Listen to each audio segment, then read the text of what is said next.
الحمد للہ وکفا والصلاة والسلام علی عبادہ الذین اصطفیٰ اما بعد فاعوذ باللہ من الشیطان الرجیم بسم اللہ الرحمن الرحیم یا ایہا الذین آمنوا ارکعوا واسجدوا واعبدوا ربکم وافعلوا الخیر لعلکم تفلحون وجاہدوا فی اللہ حق جہادہ هو اجتباکم وما جعل علیکم فی الدین من حرج ملت ابیکم ابراہیم هو سماکم المسلمین من قبل وفی هذا لیکون الرسول شہیدا علیکم وتکونوا شہداء علی الناس فاقیموا الصلاة وآتوا الزکاة واعتصموا باللہ هو مولاکم فنعم المولا ونعم النصیر صدق اللہ العظیم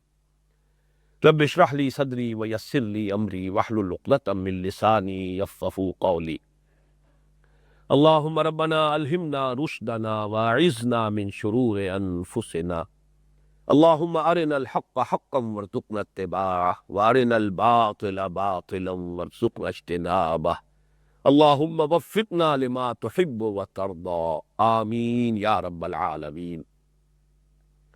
سورہ حج کی جو دو آخری آیات ابھی تلاوت کی گئی ہے، اب اس بات کو دہرانے کی چندہ ضرورت نہیں ہے کہ ان دو آیات میں قرآن مجید کی دعوت خاص یا دعوت عمل کا خلاصہ آ گیا، اور اس میں خطاب اب ان لوگوں سے ہے جو ایمان کا اقرار کریں۔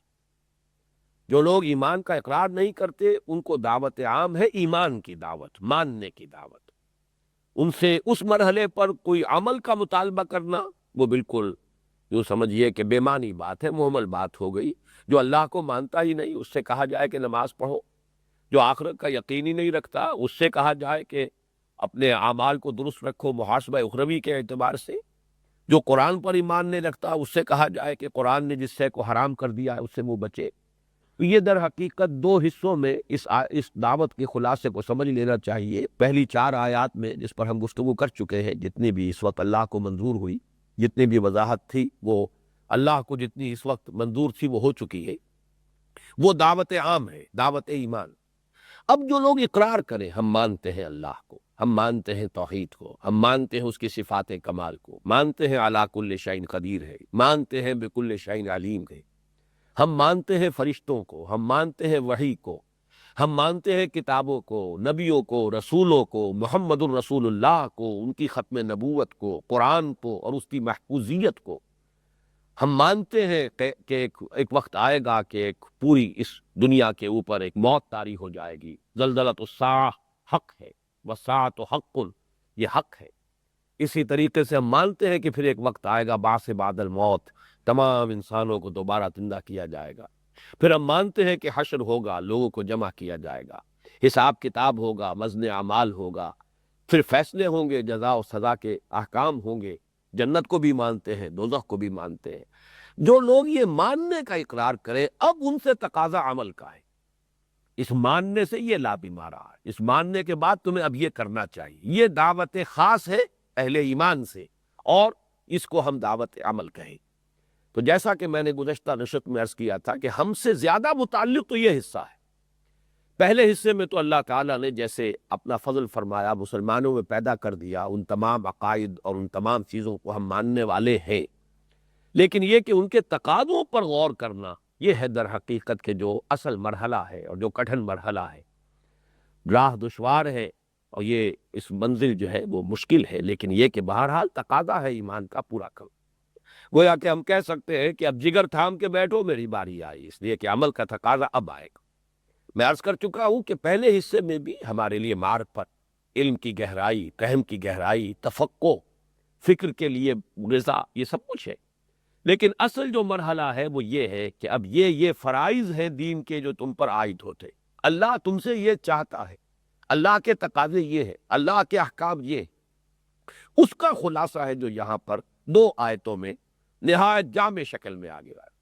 اس اعتبار سے تو اصل میں اس سبق کو جو ہمارا اس منتخب نصاب کا حصہ اول جو جامع اسباق پر مشتمل ہے، سورۃ العصر، آیت البر، سورہ لقمان کا دوسرا رکوع، سورہ حامیم سجدہ کی آیات، یہ در حقیقت یہ دو آیات جو ہے یہ تو اس کے ہم وزن مقام ہے کہ جس میں جو تقاضے ہیں دین کے، جو فلاح کے، کامیابی کے، نجات کے جو لوازم ہیں ان کا بیان آیا ہے اس حوالے سے۔ لیکن ہم نے اس درس کو رکھا ہے یہ چوتھے حصے کے آغاز میں، اس لیے کہ ان جو جامع اسباق سے اس کے بعد پھر ایمان کے مباحث بڑی تفصیل سے آ گئے دوسرے حصے میں، پھر اعمال صالحہ کی تفصیل آ گئی ہے مختلف اعتبارات سے، انفرادی سیرت و کردار، معاشرتی نظام، مسلمانوں کا ملی اور سیاسی اور ریاستی نظام۔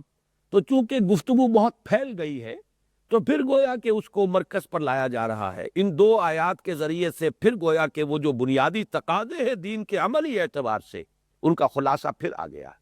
بات بہت پھیل کر پھر یہاں آ کر سکڑ گئی ہے، تاکہ وہ مضامین جب بہت زیادہ منتشر ہو پھیل جائیں تو پھر ذہن کی گرفت میں ان کا رہنا، برقرار رہنا اور استحضار جو ہے وہ ذرا مشکل ہو جاتا ہے۔ یہی وجہ ہے قرآن مجید میں ایسے جامع مقامات آئے ہیں، اور قرآن کی شان یہ ہے کہ کتاب احکمت آیاتہ ثم فصلت، یہ ایک ایسی کتاب ہے جس کی آیات نہایت محکم بھی ہے، پھر تفصیل بھی کی گئی ہے۔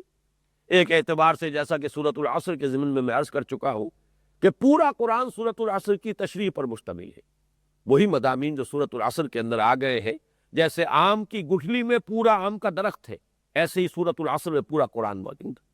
لیکن یہ کہ اور بھی مقامات ہیں جن میں سے ایک یہ بھی ہے۔ اس میں آئیے کہ پہلے ہم سورۃ العصر سے تقابل کریے۔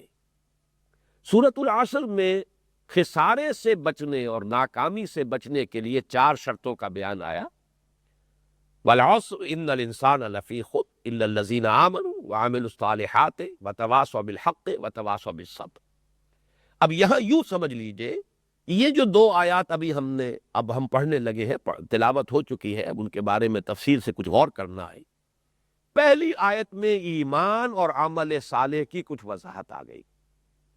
ایمان یہاں پر شرط کے طور پر نہیں آیا، ایمان یہاں فعل امر کی شکل میں کلام انشائیہ کی صورت میں نہیں آیا کہ آمنو، بلکہ یا ایھا الذین آمنو، اے وہ لوگوں جو ایمان کے دعوے دار ہو۔ تذکرہ ہو گیا ایمان کا، لیکن یہاں خطاب کے انداز میں جو شرط اول ہے اس کا ذکر آ گیا۔ اس کے بعد ارکعوا واسجدوا واعبدوا ربکم وافعلوا الخیر، رکوع کرو، سجدہ کرو، اپنے رب کی بندگی اور پرستش کرو اور اچھے کام کرو، لعلکم تفلحون۔ لفظی ترجمہ ہوگا شاید کہ تم فلاح حاصل کر سکو، لیکن ہم اس کا ترجمہ کرتے یہ ہے تاکہ تم فلاح حاصل کر سکو۔ اس کی وجہ کیا ہے کہ لفظی ترجمے سے کیوں ڈیویٹ کرتے ہیں وہ میں بعد میں عرض کروں گا۔ بعض مقامات پر قرآن مجید میں اور بھی ہے جہاں لفظی ترجمے سے ڈیویٹ کرتے ہیں۔ یہ جہاں کہیں بھی آتا ہے اللہ جاننا چاہتا ہے، وَلَيَعْلَمَنَّ اللَّهُ الَّذِينَ صَدَقُوا وَلَيَعْلَمَنَّ الْكَاذِبِينَ، اللہ جان کر رہے گا کہ کون سچے ہیں اور اللہ جان کر رہے گا کون جھوٹے ہیں۔ وہاں بھی ہم ترجمہ کرتے ہیں اللہ ظاہر کر کے رہے گا کہ کون سچے ہیں اور ظاہر کر کے رہے گا کہ کون جھوٹے ہیں، ورنہ اللہ تعالیٰ کا علم تو قدیم ہے، اللہ کو تو ہر شے حاصل ہے۔ وہاں مراد کیا ہے؟ کسی شے کو ظاہر کر دینا، مبرہن کر دینا، سب کے سامنے بھی بات آ جائے کہ یہ جھوٹ موٹ کے دعوے دار تھے ایمان کے اور یہ حقیقت میں سچے تھے مدعی ایمان۔ اسی طریقے سے لعلکم کے ترجمے کا بھی میں بعد میں عرض کروں گا کہ اس کا سبب کیا ہے۔ بہرحال ایمان اور عمل صالح ان 2 کے لیے تو پہلی آیت یا ایھا الذین آمنوا، اس میں ایمان کا تذکرہ ہو گیا، ارکعوا واسجدوا واعبدوا ربکم وافعلوا الخیر لعلکم تفلحون، رکوع کرو، سجدہ کرو، بندگی کرو اپنے رب کی، پرستش کرو اپنے رب کی اور اچھے کام کرو تاکہ تم فلاح پاؤ یا شاید کہ تم فلاح پا سکے۔ اب یہاں دیکھیے ذرا سورۃ العصر سے تقابل جواب کریں گے، یہاں فلاح کی امید دلائی، وہاں خسارے سے بچنے کی شرط کا بیان ہے۔ بات تو ایک ہی ہے، ایک انداز مثبت ہے تاکہ کامیاب ہو سکو، ایک منفی ہے تاکہ ناکام نہ ہو جاؤ۔ بات تو ایک ہی ہے، وہاں ہے ناکامی، والعصر ان الانسان لفی خسر الا الذین آمنوا وعملوا الصالحات وتواصوا بالحق وتواصوا بالصبر۔ یہاں فرمایا یا ایھا الذین آمنوا ارکعوا واسجدوا واعبدوا ربکم وافعلوا الخیر لعلکم تفلحون۔ تو ایک تو یہ تقابل سورۃ العصر کے ساتھ ہو گیا۔ دوسری آیت میں جیسا کہ اس سے پہلے میں سورہ حجرات کی جو آیات ہیں، آیات 14 و 15 اس کے حوالے سے بیان کر چکا ہوں، تواصی بالحق اور تواصی بالصبر کو جمع کیا گیا جہاد۔ حق کا اعتراف، حق کا اعلان، حق کی تبلیغ، حق کی اشاعت، پھر جو تکلیف آئے، جو مصیبت آئے، جھیلنا، برداشت کرنا، قربانی جو دینی پڑے دینے کے لیے آمادہ رہنا، یہی تو جہاد ہے۔ تو گویا کہ سورۃ العصر کے دو لوازم نجات، الا الذین آمنوا وعملوا الصالحات، وہ پہلی آیت میں آ گئے، یا ایھا الذین آمنوا ارکعوا واسجدوا واعبدوا ربکم وافعلوا الخیر لعلکم تفلحون۔ اور سورۃ العصر میں جو دو دوسرے لوازم نجات ہیں، وتواصوا بالحق وتواصوا بالصبر، اس کو جمع کر لیا گیا دوسری آیت میں، وجاہدوا فی اللہ حق جہادہ، جہاد کرو اللہ کے لیے یا اللہ کی راہ میں جیسا کہ اس کے لیے اور جتنا کہ اس کے لیے جہاد کا حق ہے۔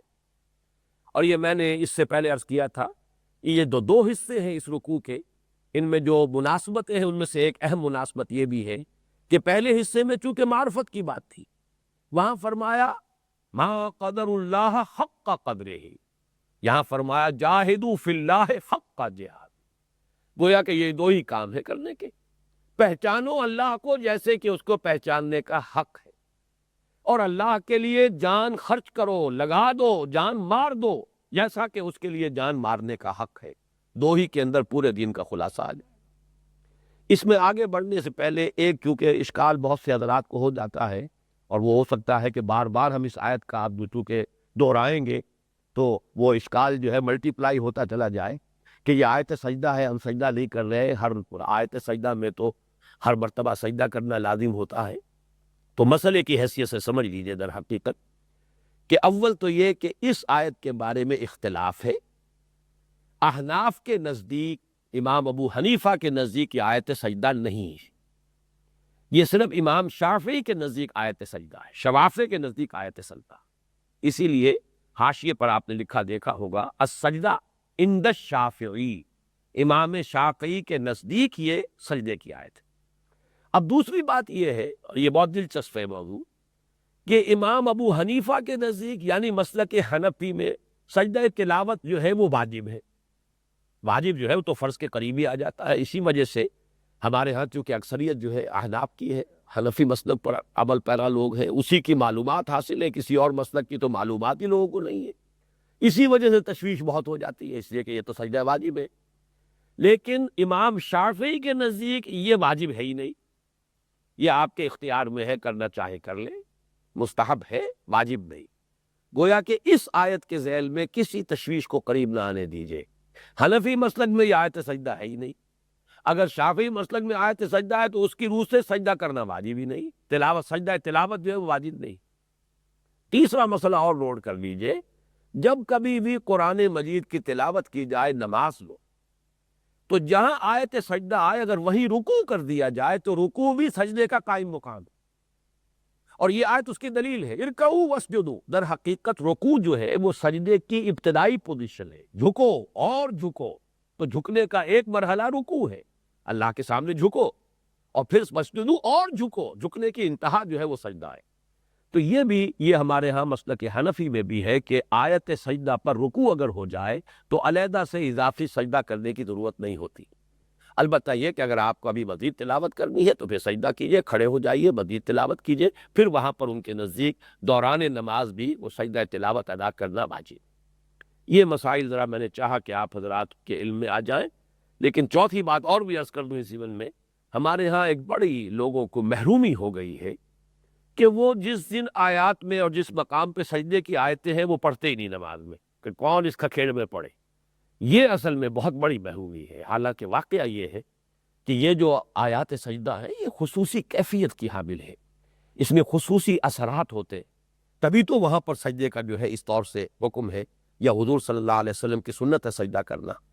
اور ان آیات سے اپنے آپ کو اس لیے محروم کر لینا کہ خامخواہ ایک پیچیدگی آ گئی، سجدہ آ گیا، ایک اضافہ، لوگ پتہ نہیں پیچھے کیا سمجھے جو ہمارے مقتدی ہیں، جو تراویح میں تو بہرحال بتا دیا جاتا ہے کہ اب اگلی رکعت میں پہلی رکعت میں آیت سجدہ ہے، لیکن عام طور پہ فرض نمازوں میں ان سے اجتناب کیا جاتا ہے۔ میرے نزدیک یہ در حقیقت منفی طرز عمل ہے، ایسے مقامات کو پڑھنا چاہیے اور ان مسائل کو لوگوں میں عام کر دینا چاہیے کہ انہیں معلوم ہو جائے کہ اگر آیت سجدہ پر رکوع کر لیا جائے تو وہ بھی سجدے کے قائم مقام ہے۔ اب ذرا آگے چلیے اصل درس کے مضمون کی طرف۔ یہاں ہمارے پاس ایک پیمانہ آیا ہے کہ یہ جو چار لوازم نجات ہیں جن کو یہاں پر ہم نے عرض کیا کہ یہ دو آیات میں ان کو تقسیم کر دیا گیا 2+2، ایمان اور عمل صالح وہ پہلی آیت میں، اور جہاد کے ذیل میں تواصی بالحق تواصی بالصبر دوسری آیت میں۔ لیکن ذرا نوٹ کیجئے ریشیو پروپورشن کا معاملہ ہے، نسبت و تناسب جو ہے بڑی اہمیت کی حامل شے ہے۔ ایک نسخہ ہے، نسخے کے اندر 4 اجزاء ہے، یہ سورۃ العصر کے ذیل میں بھی یہ میں مثال دیا کرتا ہوں۔ 4 اجزاء میں جو نسبت و تناسب ہے وہ ڈسٹرب کر دیں گے، پھر وہ نسخہ نہیں رہا، وہ تو پھر ہو سکتا ہے نسخہ شفا کی بجائے نسخہ ہلاکت بن جائے۔ جو شے تولا بھرتی وہ آپ نے ماشا کر دی، جو ماشا بھرتی وہ تولا کر دی، تو اب تو معلوم ہوا کہ یہ نسخہ تو اب اس حکیم کا تو تجویز کردہ نسخہ یہ نہیں ہے، یہ تو آپ کا اپنا جو ہے تجویز کردہ کہہ لیجئے یا بگاڑا ہوا تخریب کردہ، یہ آپ کا اپنا نسخہ ہے، اس کی ذمہ داری آپ پر ہے، اس پر نہیں ہے، چاہے آپ یہ کہیں گے صاحب وہی اجزاء ہیں۔ اسی طریقے سے دین میں ریشو پروپورشن، نسبت و تناسب کا معاملہ جو ہے وہ بہت ضروری، سینس آف پروپورشن۔ یہاں نوٹ کیجئے ایمان اور عمل صالح پر جو آیت آئی ہے وہ حجم کے اعتبار سے 1/3 بنتی ہے دوسری آیت کا، وَجَاهِدُوا فِي اللَّهِ حَقَّ جِهَادِهِ هُوَ اجْتَبَاكُمْ وَمَا جَعَلَ عَلَيْكُمْ فِي الدِّينِ مِنْ حَرَجٍ مِلَّةَ أَبِيكُمْ إِبْرَاهِيمَ هُوَ سَمَّاكُمُ الْمُسْلِمِينَ مِنْ قَبْلُ وَفِي هَذَا لِيَكُونَ الرَّسُولُ شَهِيدًا عَلَيْكُمْ وَتَكُونُوا شُهَدَاءَ عَلَى النَّاسِ۔ یہ آیت مبارکہ، اس کی شان، اس کی شوکت، اس کی جلالت قدم، اس میں خود صوتی اعتبار سے بھی جو اثرات ہیں ان سب کو اگر سامنے رکھیں گے تو ریشیو پروپورشن سامنے آتی، جو کہ ہمارے ہاں بالکل برعکس ہو گئی۔ ہمارے ہاں نماز روزہ ہی کل دین بن کر رہ گیا، اور یہی ہے در حقیقت کہ جو یہ برعکس معاملہ ہو گیا ریشیو پروپورشن کا، جس کی وجہ سے دین کو جو بھی روزے بد دیکھنا پڑ رہا ہے، وہ دین جو بڑے شان سے نکلا تھا وطن سے پردیس میں، وہ آج غریب الغربا۔ جو شے اصل تھی دین میں وہ تو اب ہو گئی ہے، وہ فرض کفایہ کے درجے میں آ گئی، وہ تو لازم ہے ہی نہیں۔ لازم تو نماز ہے، نماز تو روزہ ہے، یہ لازم کوئی شک نہیں، اس میں کسی درجے میں بھی اشتباہ نہیں، لیکن یہ کہ اس کے ساتھ جہاد، اس کے لیے تواصی بالحق، اس کے ساتھ تواصی بالصبر، دعوت، تبلیغ، اللہ کے کلمے کو سربلندی کی جد و جہد، اللہ کے پیغام کی نشر و اشاعت میں اپنی بہترین توانائیاں اور صلاحیتیں کھپا دینا، جو اس کی اہمیت ہے اس کو بھی تو پیش نظر رکھیے۔ تو یہاں جو ہے یہ درس اس اعتبار سے بہت اہم ہے کہ اس میں وہ ریشو پروپورشن بھی ہمارے سامنے آ رہا۔ ایک تیسری بات یہ نوٹ کر لیجئے کہ یہ ایک اسلوب ہے قرآن کا، میں نے اس سے پہلے بھی اشارہ کیا ہے، شاید اور بھی کچھ ہو، مواقع اس وقت میرے سامنے نہیں ہے، لیکن 3 جگہ میرے سامنے ایسی ہیں جن میں یہ 4 الفاظ کے جوڑے آتے ہیں، جیسے سورۃ العصر میں ہے وَالْعَصْرِ إِنَّ الْإِنسَانَ لَفِي خُسْرٍ إِلَّا الَّذِينَ آمَنُوا وَعَمِلُوا الصَّالِحَاتِ وَتَوَاصَوْا بِالْحَقِّ وَتَوَاصَوْا بِالصَّبْرِ، 4 کی۔ سورہ آل عمران کی آخری آیت ہے یا ایھا الذین آمنوا اصبروا وصابروا ورابطوا واتقوا اللہ، 4، صبر کرو، صبر میں ایک دوسروں سے مخالفوں سے بڑھ جاؤ، وہ بھی تو صبر کر رہے ہیں اپنے نظریات کے لیے، وہ بھی تو قربانیاں دے رہے ہیں اپنے معبودوں کے لیے، جب تک کہ تمہارا صبر ان کے صبر کو شکست نہیں دے دے گا تم کامیاب نہیں ہوگے۔ تو یا ایھا الذین آمنوا اصبروا وصابروا ورابطوا واتقوا اللہ لعلکم تفلحون، وہی الفاظ جو یہاں ہیں۔ اسی طرح یہاں ہے یا ایھا الذین آمنوا ارکعوا واسجدوا واعبدوا ربکم وافعلوا الخیر لعلکم تفلحون۔ اب اس سے پہلے کہ یہ جو 4 اوامر آئے ہیں ان پر ہم گفتگو کریں، میں نے جو عرض کیا تھا کہ لعلکم کے لفظ کے بارے میں ہم غور کر لیں۔ لعل کا لفظ عربی زبان میں شاید کے لیے ہے، لفظی ترجمہ ہوگا شاید کہ تم فلاح حاصل کرو۔ اس کے کیوں ہم ترجمہ کرتے ہیں تاکہ، اس لیے کرتے ہیں کہ ایک تو عام اس کا اسلوب سمجھ لیجیے کہ شاہانہ انداز کلام ہے، یہ کوئی بڑا بادشاہ، شہنشاہ اکبر اگر کسی مہم پر اپنے کسی سپہ سالار کو بھیج رہا ہے، کسی سردار کو بھیج رہا ہے، اور یہ کہتا ہے کہ اگر تم اس مہم میں کامیاب ہو گئے تو شاید کہ ہم تمہیں فلاں جاگیر دے دیں، یہ شاہانہ انداز کلام ہے، لیکن یہاں در حقیقت یہ شاید نہیں ہے، یہ پختہ وعدہ ہے۔ اس اعتبار سے شاہانہ انداز کلام اللہ تعالیٰ کی طرف سے جب آتا ہے تو گویا کہ وہ تاکہ کا مفہوم لیے ہوئے ہے، اللہ تعالیٰ کا وعدہ، اللہ تعالیٰ تو اپنے وعدے سے پھرنے والا نہیں ہے، انک لا تخلف المیعاد۔ تو اس انداز میں ترجمہ جو ہے ایسے مواقع پر لعلکم کا ہم تاکہ کرتے ہیں، لیکن یہ کہ اس کی اصل حقیقت کو پھر بھی بھولنا نہیں چاہیے، اور وہ اصل حقیقت یہ ہے کہ فلاح یہ انسان کا حق نہیں، اللہ کا فضل ہے۔ اس اعتبار سے وہ یقینی سمجھ لینا کہ ہم ارن کر سکتے ہیں فلاح، یہ بہت بڑا مغالطہ ہے، جب تک کہ فضل رب شامل نہ ہو، جب تک کہ رحمت خداوندی شامل حال نہ ہو۔ ذالک فضل اللہ یؤتیہ من یشاء، جنت کے بارے میں جو الفاظ آئے ہیں سورہ حدید کے بھی تیسرے رکوع میں، اللہ تعالیٰ جو ہے جنت ارضھا السماوات والارض، ارضھا کعرض السماوات والارض، وہاں فرمایا گیا فضل اللہ، اللہ کا فضل ہے، اس کو چاہتا ہے دیتا۔ تو یہ سیلویشن کہہ لے یا یہ کہ فلاح کہہ لے، محض اپنی محنت اور کوشش سے حاصل نہیں ہے، جب تک کہ فضل رب، رحمت خداوندی، اللہ کا کرم شامل نہ۔ اس پر حضور کی ایک حدیث موجود، کوئی انسان محض اپنے اعمال کی بنیاد پر جنت میں داخل نہیں ہوگا۔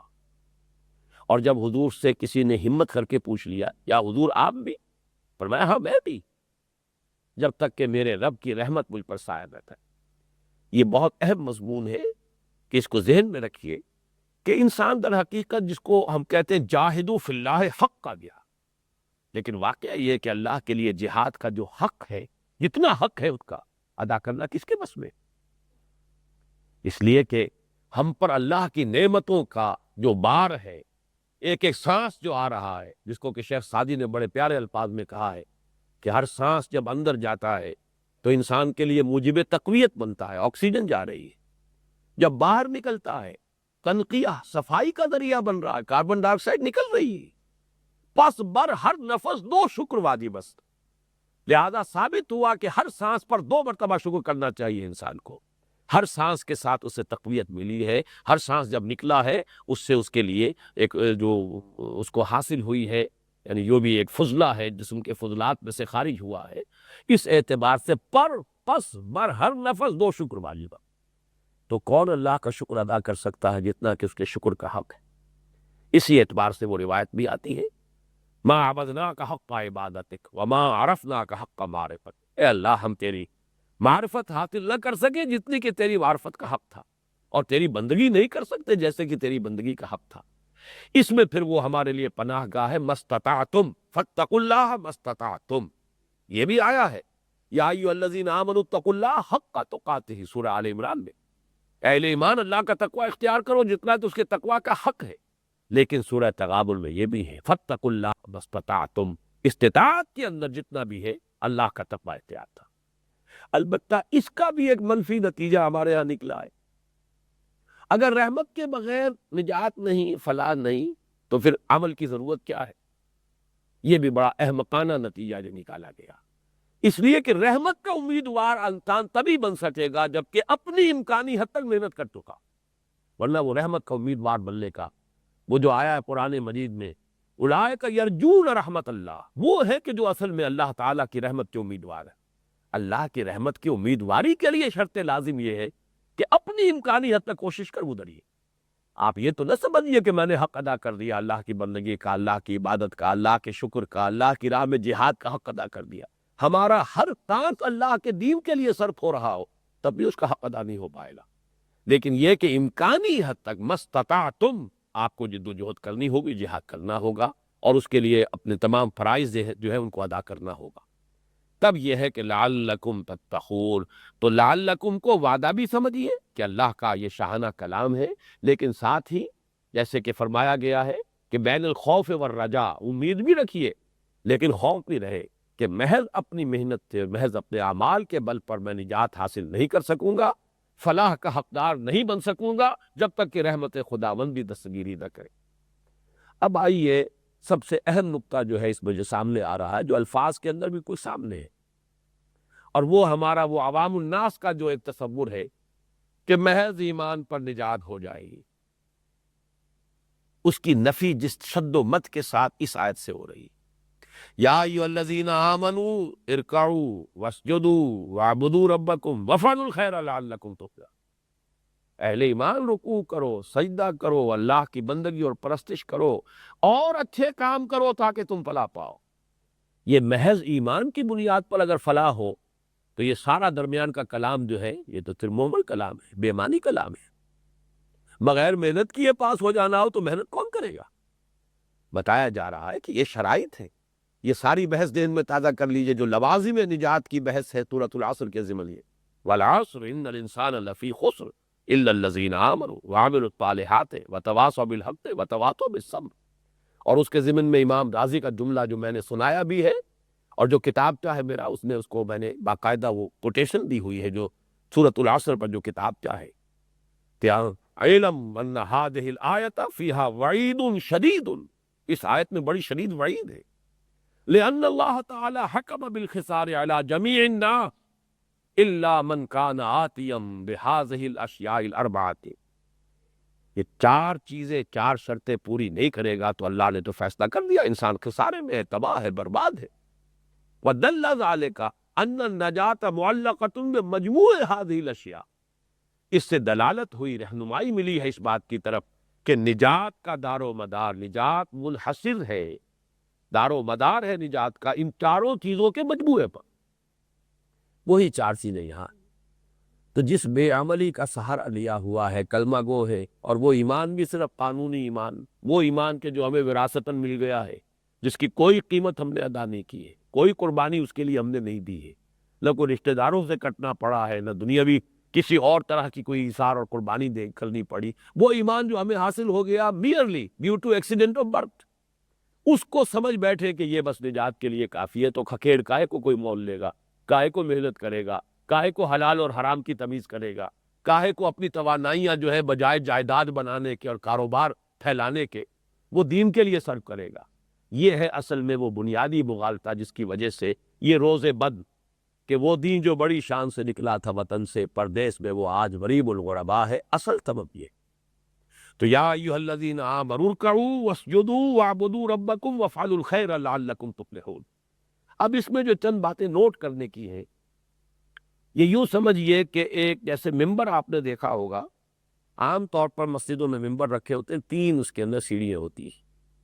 لیکن یہاں یوں سمجھ لیجئے کہ فرائض دینی جو ہے، نجات کی شرائط و لوازم، یہ 4 سٹیپس والا ممبر ہے کہ جو ایک ایک کر کے ایک سیڑھی، دوسری سیڑھی، تیسری سیڑھی اور چوتھی پھر سیڑھی، وہ ٹاپ. اس کا تصور ذہن میں جما لیجئے. پہلی سیڑھی کیا ہے؟ یا ایھا الذین آمنوا ارکعوا واسجدوا. اہل ایمان رکوع کرو اور سجدہ کرو. جیسا کہ میں عرض کر چکا ہوں یہ دونوں الفاظ در حقیقت غمازی کر رہے ہیں یا نمائندگی کر رہے ہیں نماز کی، اور اس کے حوالے سے گویا کہ پہلی سیڑھی ہے ارکان اسلام.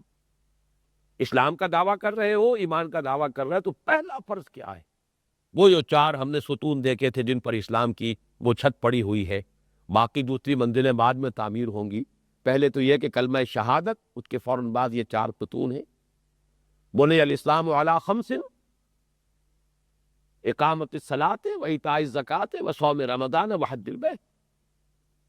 یہ کلمہ شہادت کے بعد 4 چیزیں ہیں: شہادت ان لا الہ الا اللہ وان محمد رسول اللہ واقام الصلاۃ وایتاء الزکوٰۃ وصوم رمضان وحج البیت. اس میں سے نماز کو لے لیا. اور مکی صورتوں میں، بلکہ ابتدائی دور کی مکی صورتوں میں خاص طور پر نمایاں ہے کہ عام طور پر ارکان نماز میں سے کسی کا ذکر آتا ہے، نماز غلط نہیں ہوتا. یا ایھا المزمل قم اللیل الا قلیلا. کھڑے رہو رات کو. اس کا یہ مطلب نہیں کہ کھڑے رہو، بلکہ نماز میں کھڑے رہو. لیکن یہاں پر نماز کا ایک بہت بڑا رکن ہے، رکن رکین ہے قیام، قنوت، اس کا ذکر کیا. کہیں انہی صورتوں کے اندر آپ کو مل جائے گا وَمِنَ اللَّيْلِ فَاسْجُدْ لَهُ وَسَبِّحْهُ لَيْلًا طَوِيلًا. اور رات کے ایک حصے میں سجدہ کیا کرو اللہ کے لیے. تو وہاں بھی مراد در حقیقت محض سجدہ نہیں ہے بلکہ نماز سے. یا جیسے سورہ فرقان کے آخری رکوع میں ہم نے پڑھا وَالَّذِينَ يَبِيتُونَ لِرَبِّهِمْ سُجَّدًا وَقِيَامًا. اور وہ لوگ کہ جو رات گزارتے ہیں اپنے رب کے حضور میں سجدہ کرتے ہوئے کھڑے رہ کر. تو کہیں رکوع ہو جائے گا وَارْكَعُوا مَعَ الرَّاكِعِينَ، رکوع کرو رکوع کرنے والوں کے ساتھ، وہاں بھی مراد نماز ہے. تو رکوع، سجود، قیام، یہ سب کیا ہے؟ تسبیح، تحلیل، تکبیر، یہ سب در حقیقت نماز کے اجزاء ہے. تو اجزاء بول کر مراد نماز لی گئی. ایک تو یہاں لیکن غور کریں، یہ آیات جو ہے تقریباً اس پر اجماع ہے کہ یہ آیات اگر تو پوری سورہ مبارکہ جو ہے بعض لوگوں کے نزدیک تو اس کو مدنی قرار دیا گیا پوری سورت کو، لیکن میرا اتفاق جو ہے وہ نظرات کے ساتھ ہے جو سورہ حج کو مکی مانتے ہیں. البتہ اس کی کچھ آیات ہے کہ جو مدنی ہے یا اثناء سفر ہجرت میں نازل ہوئی۔ ایک تو وہ آیات جس میں اذن قتال آیا ہے، اذن للذین یقاتلون بانہم ظلموا، اس کے بارے میں تو عبداللہ ابن عباس رضی اللہ تعالی عنہما کی مجھے یہ ایک روایت بھی مل گئی کہ یہ اثناء سفر ہجرت میں یہ آیت نازل ہوئی ہے، جبکہ حضور مکے کو چھوڑ چکے ہیں، مدینے ابھی پہنچنا ہے، تو گویا کہ وہ آیتیں نہ مدنی ہیں نہ مکی ہیں، بلکہ یہ کہ وہ تو اثناء سفر ہجرت میں نازل ہیں۔ یہ آیات بھی میرے نزدیک یا مدنی ہے یا اسی طرح اثناء سفر ہجرت میں نازل تھی۔ اس اعتبار سے یہاں رکوع اور سجود کیوں لایا گیا؟ جبکہ اقامت الصلاۃ جو ہے اور پنجگانہ نماز وہ تو شب معراج سے اس کا آغاز ہو چکا ہے، اس کے لیے پورا نظام بن چکا ہے، تو یہاں رکوع اور سجود کیوں لایا گیا؟ تاکہ نماز کی اصل حقیقت پر جو ہے روشنی پڑ جائے۔ نماز ہے کیا؟ نماز اللہ کے سامنے جھک جانے کا نام۔ نماز کی اصل حقیقت جھکاؤ ہے۔ چنانچہ دیکھیے اس کے حوالے سے اگلی سورت جس کی پہلی 11 آیات جو ہے وہ ہمارے منتخب نصاب کے حصہ سوم میں آ چکا ہے، پہلا درس۔ قد افلح المؤمنون الذین هم فی صلاتهم خاشعون۔ خشع، خشوع کسے کہتے ہیں؟ جھک جانے کو۔ نماز کی اصل حقیقت جو ہے وہ جھکاؤ ہے۔ ایک جھکاؤ ہے ظاہری اور خارجی، ہم جھکے، ویسے تو قنوت میں بھی جھکاؤ ہے، جب انسان کھڑا ہوتا ہے تب بھی ایک جھکاؤ کے ساتھ ایک ہلکا سا بینچ جو ہے وہ ہونا چاہیے، جیسے کہ ادب مؤدب انسان کھڑا ہوتا ہے تو کچھ نہ کچھ جھکاؤ ہوتا ہے اس کے اندر، سینہ تان کر نہیں کھڑا ہوتا۔ بعض حضرات جو ہیں ہمارے اہل حدیث بھائی، وہ چونکہ ہاتھ یہاں باندھنے ہوتے ہیں تو واقعہ یہ ہے کہ اس میں مبالغے کی وجہ سے ان کی کمر تن جاتی، اور یہ جو اصل مطلوب ہے نماز کے اندر جھکاؤ، وہ اپنے وہ ایک خاص مسلک میں غلو کی وجہ سے ہاتھ باندھیے، لیکن یہ کہ ہاتھ باندھنے کے ساتھ وہ جو اصل جھکاؤ کی ایک مطلوب کیفیت ہے اس سے محروم نہیں ہو جانا چاہیے۔ وہ یہ کہ معلوم ہوتا ہے کہ کیونکہ یہاں ہاتھ باندھنے تو لہٰذا وہ کمر اکڑی ہوئی ہے، اس کو وہ چیز پسندیدہ نہیں ہوگی۔ قنوت میں بھی جھکاؤ ہو تو پہلا جھکاؤ ہے کھڑے ہونے میں، قانتین، پھر جھکاؤ ہے اس سے آگے رکوع میں، اور پھر انتہا ہے جھکاؤ کی پلے، یہ آخری جھکاؤ ہے۔ لیکن یہ جھکاؤ تو ظاہری ہے، اس کے ساتھ ہی دل جھکتا چلا جائے، یہ ہے اصل شے۔ الذین هم فی صلاتہم خاشعون۔ تمہارا صرف جسم ہی نہ جھک رہا ہو اللہ کے سامنے، بلکہ تمہارا مانوی وجود، تمہارا نفس، وہ تمہارے اندر کا شیطان بھی اس وقت جھکا ہوا ہو، انانیت نہ ہو، بلکہ یہ کہ یہ صرف ظاہری اور جسمانی رکوع اور سجود نہ ہو، بلکہ حقیقتاً تمہارا پورا وجود اللہ کے سامنے جھکیا۔ اور اسی جھکاؤ کا چونکہ نقطۂ عروج یا نقطۂ کمال جو ہے وہ ہے سجدہ، اس لیے فرمایا کہ اقرب، حضور کی حدیث ہے، اقرب ما یکون العبد الی اللہ فی السجود، بندہ اللہ سے قریب ترین جو ہوتا ہے وہ سجدے کی حالت میں ہوتا ہے۔ آؤ سجدے میں گرے، لوح جبیں تازہ کرے، حفیظ جالندھری کا شعر، سرکشی نے کر دیے دھندلے نقوش بندگی، آؤ سجدے میں گرے، لوح جبیں تازہ کرے۔ لیکن یہاں جو اصل میں ترتیب کے اعتبار سے اب نماز کا فلسفہ بیان کرنے کی یہاں ضرورت نہیں ہے، یہ تو ہمارا جو تیسرے حصے کا پہلا سبق تھا اس میں تفصیل سے گفتگو ہو چکی۔ یہاں یوں سمجھیے کہ ارکان اسلام میں سے ایک جو رکن اعظم ہے، رکن رکین ہے عبادات میں نماز، الصلاۃ عماد الدین، اس کا تذکرہ کر کے گویا کہ مراد یہاں تمام ارکان ہیں۔ اس کا ثبوت اس آیت کے آخر میں آ جائے گا، دوسری آیت جو ہے، چنانچہ آخری الفاظ جو آئے ہیں اس کے وہ کیا ہے؟ فَأَقِيمُوا الصَّلَاةَ وَآتُوا الزَّكَاةَ وَاعْتَصِمُوا بِاللَّهِ، گویا کہ اسی کی کوکھ سے زکوٰۃ بھی وہاں برآمد ہو گئی، اس لیے کہ وہ دوسرا رکن ہے اسلام کا۔ تو یوں سمجھیے کہ وہ جو میں نے 4 سیڑھیوں والے ممبر کا تصور آپ کے سامنے رکھا ہے، پہلی سیڑھی کیا ہے؟ ارکان اسلام، نماز، زکوٰۃ، روزہ، حج۔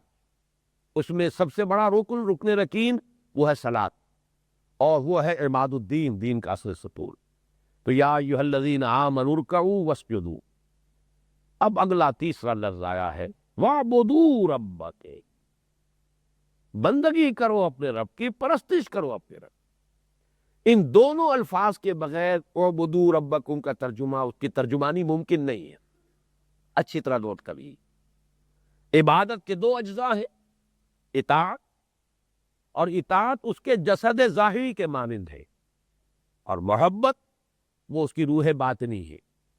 جیسے ہمارا وجود 2 من 2.5 من جو بھی اس کا وزن ہے، یہ ظاہری ہے، نظر آنے والا ہے، مادی وجود ہے، اصل شے جان ہے اس کے اندر یا روح ہے اس کے اندر، اصل شے وہ ہے. جب وہ نکل گئی تو اب اس کے بعد یہ متعفن ہو جائے گا تھوڑی دیر میں، اس کو جلد از جلد جو ہے سپرد خاک کر دیا جائے، اسی میں عافیت. اسی طرح عبادت کا جسد ظاہری اطاعت، اطاعت کلی، بے تون و تیرا اطاعت، جو حکم ہے ماننا، ہما تن ہما وقت ہما وجوہ اللہ کی اطاعت. اس کے لیے لفظ بندگی ہے. زندگی آمد برائے بندگی، زندگی بے بندگی شرمندگی. لیکن یہ اطاعت محض اگر اس میں اللہ کی محبت کا جذبہ شامل نہیں. دیکھیے اقبال کا وہ شعر مجھے یاد آیا، شوق اگر تیرا نہ ہو میری نماز کا امام، میرا قیام بھی حجاب میرا سجود بھی حجاب. جب تک اللہ کی محبت سے سرشار نہ ہو یہ عبادت نہیں ہے، بے روح ہے، بے جان ہے. کامل اطاعت بھی بے روح ہوگی، بے جان ہوگی، جب تک کہ محبت خداوندی کے جذبے سے سرشار ہو کرنا، جو کہ ہمارے پہلے سبق، جو اسی سبق کا جو پہلا حصہ قاطر حاطر یہی ہے، لا محبوب الا اللہ، لا مطلوب الا اللہ، لا مقصود الا اللہ. نماز مقصود نہیں ہے، اطاعت مقصود نہیں ہے، اطاعت سے مقصود اللہ کی رضا ہے. تو یہ محبت خداوندی جب تک کہ اس کے اندر سرایت کیے ہوئے نہ ہو یہ عبادت نہیں. اس محبت کے لیے لفظ پرستش ہے صحیح معنی میں. آپ کہتے ہیں نا وطن کی محبت، وطن پرست انسان، وہ جو سارا فلسفہ ہے طالب و مطلوب کا، اسے آپ چاہیں تو لفظ پرست کے حوالے سے، خود پرست، نفس پرست، شہوت پرست، زر پرست، وطن پرست، قوم پرست، یہ ساری پرستش ہی تو ہے. خدا پرست، بس یہ مشکل کام، اور یہ مطلوب ہے. لا مطلوب الا اللہ، لا مقصود الا اللہ. حقیقی معنی میں خدا پرست، وہ پرستش میں ہوتا ہی ہے. کسی کی محبت ہے، اس کی حمد ہو رہی ہے، اس کے ترانے گائے جا رہے ہیں، اس کے لیے اس کی تعریفیں ہو رہی ہے. یہ سارا معاملہ پرستش میں تو یہی. وطن کی پرستش کیسے ہوگی؟ اسی طرح ہوتی ہے. وطن کا ترانہ وہ آپ الاپ رہے، کھڑے ہو گئے اس کے لیے احتراماً، یہ اس کی نماز ہے. اس وطن کے معبود کی نماز پڑھتے ہیں آپ کھڑے ہو کر، جبکہ قنوت کرتے ہیں اس کے لیے. یہ قنوت جو ہے یہ در حقیقت عبادت کی ایک علامت ہے. یہ اس کے ارکان میں سے، نماز کے ارکان میں سے قنوت اور قیام آپ وہ کرتے ہیں. یہ بھی در حقیقت ایک پورا دین ہے وطنیت کا. اس معلوم ہوا دونوں کو جمع کریں گے یہ ہے عبادت. وَاعْبُدُوا رَبَّكُمْ. اور خاص طور پر نوٹ کرنے کی بات یہ ہے کہ نماز کا ذکر پہلے ہو گیا، درمیان میں واو عطف آ رہا ہے. عطف جو ہے مغایرت کا متقاضی. ہم نے سمجھ لیا نماز عبادت ہے. نماز در حقیقت عبادات میں سے ایک عبادت ہے، فرائض میں سے ایک فرض ہے، عبادت نہیں ہے. عبادت تو نام ہے اس کا کہ ہما تن ہما وقت ہما وجوہ اللہ کی بندگی پوری زندگی میں، تمام گوشوں میں، زندگی کے تمام پہلوؤں میں، اور اللہ کی محبت سے سرشار ہو کر. یہ دوسری سیڑھی ہے. اسی لیے وہ جو ہم نے بنائی تھی ایک ڈائیگرام، بنی الاسلام علی خمس، تو اسلام موٹا لکھا تھا اس میں، اور اس کے ساتھ اس کے الفاظ آئے تھے اطاعت، تقوی اور عبادت. اصل یہ جو اصطلاح ہے وہ عبادت. اب تیسری سیڑھی آ رہی ہے، میں تفصیل میں نہیں جاؤں گا ان چیزوں کے. تیسری سیڑھی ہے منبر کی، وفعل الخیر. اس سے کیا مراد؟ اچھے کام، بھلے کام. نماز بھی آ چکی، روزہ بھی آ گیا، زکوٰۃ بھی آ گئی. جب ارکان اسلام آ گئے، جو کچھ میں کہہ رہا ہوں اگر ٹھیک ہے تو یہ تو ساری چیزیں آ چکی.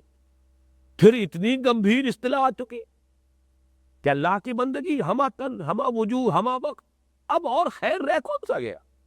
وفعل الخیر. یہ تیسری سیڑھی ہے مستقی. وفعل الخیر لعلکم تفلحون. اس سے مراد ہے خدمت خلق. ایک ہے فرض، جیسے ہم پڑھ رہے ہیں آیت البر میں، ان فی المال لحقا سوی الزکاۃ. ایک تو فرض ہے، آپ نے زکوٰۃ ادا کر دی نصاب کے مطابق، اس کی شرح کے مطابق پوری طرح جو ہے آپ نے زکوٰۃ ادا کر لی، ادا ہو گئی. لیکن ان فی المال لحقا سوی الزکاۃ، خدمت خلق کے جذبے سے، وآت المال علی حبہ ذوی القربى والیتامى والمساکین وابن السبیل والسائلین وفی الرقاب واقام الصلاۃ وآتى الزکاۃ. زکوٰۃ علیحدہ ہے وہاں.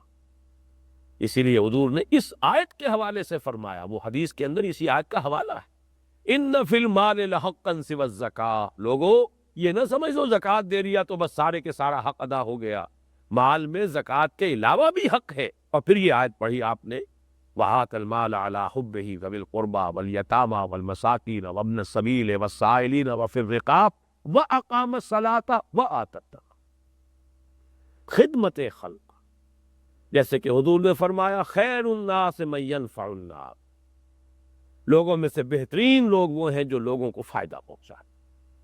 الخلق عیال اللہ، اللہ تمام مخلوق اللہ کی کنبے کے مالک، تو اللہ کی محبوب ترین لوگ وہ ہوں گے کہ جو اس کی مخلوق کے ساتھ احسان کریں، بھلائی کریں، ان کی خدمت کریں، ان کی بہبود کے لیے کوشاں۔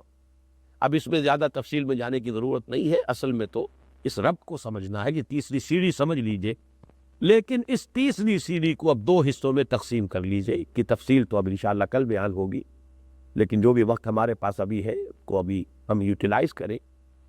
اس کی مثال میں دیا کرتا ہوں، اب پھر مجھے یاد آ گئی، جیسے کراچی وغیرہ میں لانڈی کورنگی 4 نمبر 5 نمبر، درمیان میں 4.5 نمبر بھی ہے، 5.5 نمبر بھی آ جاتا ہے، سٹاپ کے نام ہے مختلف۔ اسی طرح یہ تیسری سیڑھی جو ہے 2 حصوں میں منقسم۔ خدمت خلق کا ایک تصور ہے جس کا تعلق ہے انسانیت کے ساتھ، اس کا تعلق دین اور ایمان کے ساتھ نہیں ہے، انسانیت کے ساتھ۔ بھوکے کو کھانا کھلانا، مسکین کی مدد کرنا، یتیم کی سرپرستی کرنا، بیواؤں کی خبر گیری کرنا، بیمار کی عیادت کرنا، اس کے علاج معالجے کا بندوبست کرنا، یہ سارے کام ہندو ہم سے بڑھ کر کرتے ہیں۔ مغرب کا معاشرہ بے خدا معاشرہ، وہ قوم پرستی کے جذبے سے کرتے ہو، کسی طرح کرتے ہو، یا ہیومنزم کا ایک نظریہ ہے اس کے انسان پرستی کے تصور سے کرتے ہو، اس کا تعلق جو ہے دین اور ایمان سے نہیں، یہ انسانیت ہے کہ بیسک اس کی بتا۔ ایمان اور اسلام کے ساتھ جو خدمت خلق کا تصور ہے وہ اس کی دوسری ملی دل ہے، وہ 3.5 نمبر ہے، جا کر جو 4 نمبر سے پہنچے گا۔ وہ یہ ہے کہ جس شخص کو یہ یقین ہو گیا ہے کہ اصل زندگی آخرت کی زندگی، اگر یقین ہو گیا یہ زندگی تو آتی ہے، اصل زندگی ابدی زندگی آخرت کی زندگی، تو لوگوں کی آخرت سنوارنا، ابدی زندگی کی بہبود کا سامان کرنا، یہ سب سے بڑی خدمت ہے۔ آج آپ نے بھوکے کو کھانا کھلا دیا، اس کے پیٹ میں بھوک کی آگ لگی ہوئی تھی، اسے بجھا دیا، وہ سموچا آگ کا ایندھن بننے والا، اس کی فکر نہ کی، تو کیسے خادم خلق ہے آپ؟ کہاں ہے وہ ہمدردی؟ ہاں اگر آپ کو معلوم نہیں تو بات اور ہے، آپ بھی اسی کی طرح اندھے ہیں، آپ بھی اس دنیا ہی کو دیکھ رہے ہیں، آخرت آپ کے سامنے ہے ہی نہیں، تو بات سیکھ ہے۔ جن لوگوں کے سامنے آخرت نہیں، ان کا تصور جو ہے خدمت خلق کا وہ یہی ہوگا، بھوکے کو کھانا کھلانا، بیمار کا علاج معالجہ کرنا، جو بھی اس کے ساتھ جمع کرتے چلے جائیے، جو بھی رفاع عام کے کام ہیں، جو بھی عام بہبود کے کام ہیں کیجیے، لیکن آنکھ کھلتے ہی، اگر آنکھ کھل گئی ہے، معلوم ہو گیا کہ یہ اصل زندگی تو آخرت کی زندگی، وَإِنَّ الدَّارَ الْآخِرَةَ لَهِيَ الْحَيَوَانُ لَوْ كَانُوا يَعْلَمُونَ، اصل زندگی تو ہے ہی آخرت کی زندگی، کاش کہ انہیں معلوم ہوتا، انہیں تو معلوم نہیں، انہیں نظر نہیں آ رہا، یہ تو اندھا چلا جا رہا ہے، اسے پتہ نہیں، نظر نہیں آ رہا ہے کہ آگے سے سڑک کھدی ہوئی ہے، ٹیلی فون والوں نے یا سوئی گیس والوں نے کھود رکھی ہے، سڑک گرے گا اس کے اندر، ہاتھ پاؤں توڑوا بیٹھے گا۔ تو اگر آپ کو نظر آ رہا ہے تو آپ چیخ کر کہتے ہیں کہ دیکھو آگے جو ہے سڑک کھدی ہوئی ہے، آگے مت بڑھ لو۔ اور اگر کہیں محسوس ہو کہ یہ تو بہرا بھی ہے، میرے چیخنے کا بھی فائدہ نہیں ہوا، یہ تو سن ہی نہیں سکا، تو اب آپ کیا کریں گے؟ دوڑیں گے کسی طریقے سے میں پکڑ لوں، اور ہو سکتا ہے کہ وہ گر رہا ہو اور کپڑے پکڑ لیں اس کے، آپ اور اسے بچائیں۔ اور یہی تمثیل ہے جو حضور نے اختیار کی ہے۔ لوگوں، میری اور تمہاری مثال ایسی ہے کہ آگ کا ایک الاؤ ہے، تم اس میں گر پڑنا چاہتے، تمہیں نظر نہیں آ رہا، اور میں تمہارے کپڑے پکڑ پکڑ کر گھسیٹتا ہوں۔ یہ ہے خدمت خلق۔ حضور کی 40 برس کی زندگی جب تک ہوئی ہے، جب تک وحی کا آغاز نہیں ہوا، وہ خدمت خلق جو ہے، بیسک ہیومن خدمت خلق، وہ جو تصور ہے، جو مشترک متاع ہے نوع انسانی کی، وہ اپنے پورے عروج پر تھی۔ اسی لیے حضرت خدیجہ کیا پہلی وحی کے بعد یہی تو جملہ تھا، آپ گھبرائیں نہیں، ڈرے نہیں، اللہ آپ کو ضائع نہیں کرے گا، آپ تو یتیموں کی سرپرستی کرتے ہیں، بیواؤں کی خبر گیری کرتے ہیں، آپ بھوکوں کو کھانا کھلاتے ہیں، وہ خدمت خلق بتمام و کمال۔ لیکن جیسے وہی کا آغاز ہوا، اب پوری زندگی جس خدمت ختم میں ہے وہ لوگوں کی عاقبت سنوارنے کے لیے کوئی تو یہاں پر آج ہم اپنا گفتگو کا سلسلہ ختم کر رہے ہیں۔ ابھی یہ جو تیسری سیڑھی ہے ممبر کی وہ مکمل نہیں ہوئی ہے، اس پر گفتگو ہوگی، لیکن جو اہم ترین حصہ ہے اس کا، جو کہ میں نے عرض کیا تھا کہ 3 گنا اس آیت سے جو آیت ہے وَجَاهِدُوا فِي اللَّهِ حَقَّ جِهَادِهِ، یہ چوتھی منزل جو ہے اس پر انشاءاللہ تفصیل سے گفتگو کل ہوگی۔